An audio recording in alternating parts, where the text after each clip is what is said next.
guess it comes down to me to round out the show. Um, so this time around, I'm playing this little tenor. It's another tenor guitar. The body pattern is actually a 1906 body style from Lion Healy. Now, Lion Healy is still an instrument making company. Typically, mostly what they make are harps for orchestras. But in the early 20th century, they made a variety of stringed instruments, and guitars were among them. And so that's this body size and style and bracing are all based on drawings of a 1906 Lion Healy. The piano it's from is significantly weirder. So this guitar is all solid walnut, sides and back and neck. The neck is all solid walnut, and the top is spruce from the soundboard of a guitar, which is what this big hole is, and these little holes here. These holes are what held the bridge in the piano, and then this is where one of the posts goes through the soundboard of the piano to hold the harp. So this is wood from the soundboard of a piano. And the wood for this guitar came from the road in front of the old Ferris farmhouse for Syracuse residents. As you're on Genesee, heading from the Westcott area out towards DeWitt, Ferris Avenue is on your left, and that all of that land up north of Genesee there, in the 19th century, was the Ferris farm. It belonged to the Ferris family, and that's what Ferris Ave is, a memory of. And then that house on the corner, there's a blue house, and that was the Ferris farmhouse.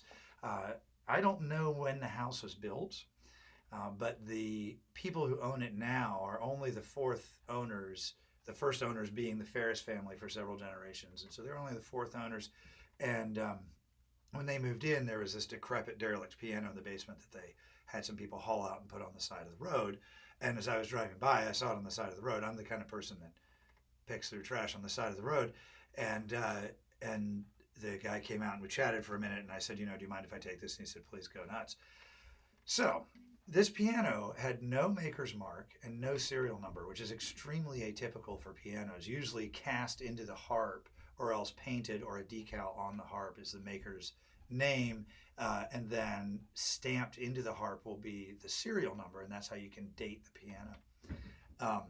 This had none of that.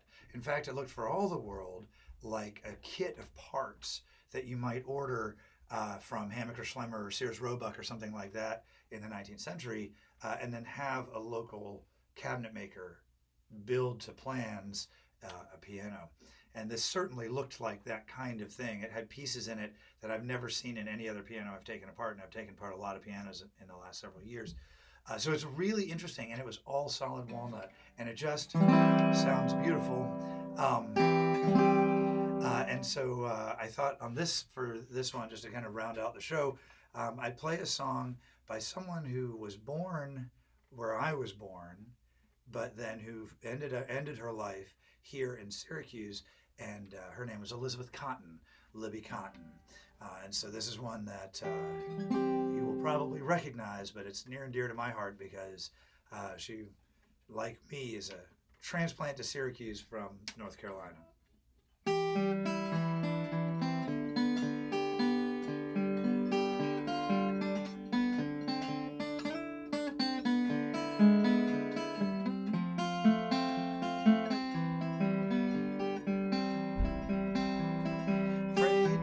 Freight train, run so fast.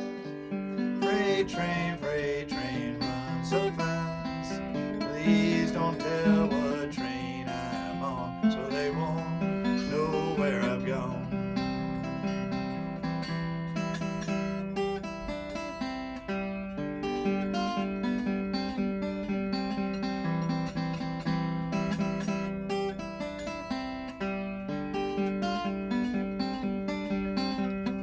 When I die, Lord, bury me deep down at the end of Chestnut Street, so I can hear that old number 9 as she goes rolling by.